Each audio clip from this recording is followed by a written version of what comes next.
All right, today we're gonna replace the power steering pump on old Red.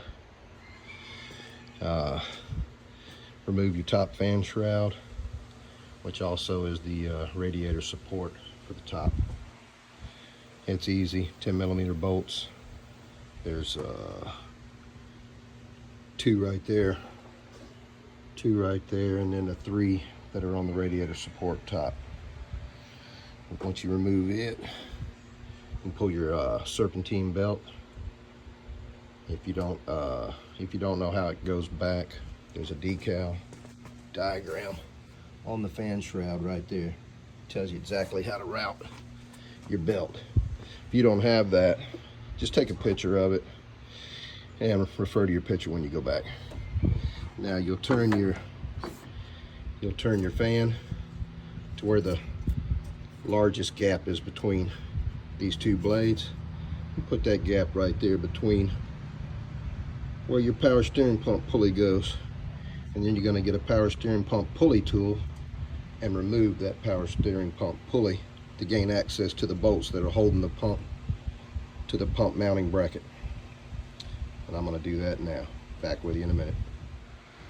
All right, this is the removal tool that I use to pull off pulleys, power steering pulleys, whatever pulleys will fit it.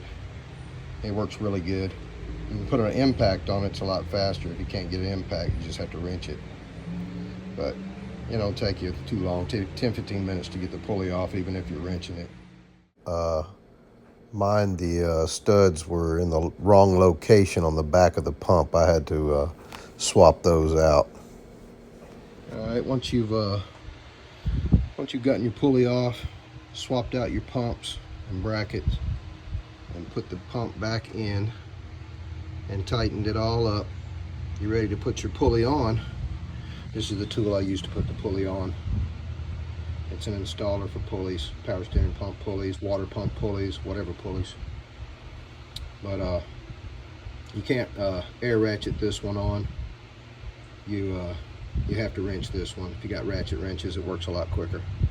But anyway, you just hold this center one in place while you tighten the outside nut down with the wrench there until you get the pulleys lined up with each other, which you can see I still got a little ways to go yet.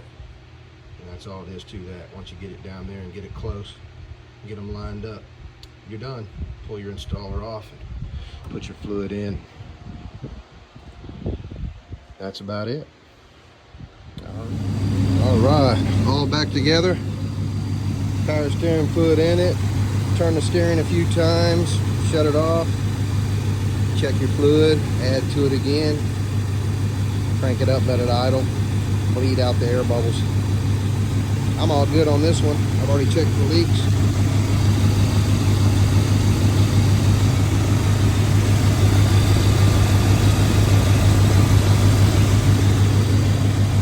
And we're good to go. Old Red's got a new power steering pump. No more fluid leak. And we'll see how the steering feels now. Take it for a test drive.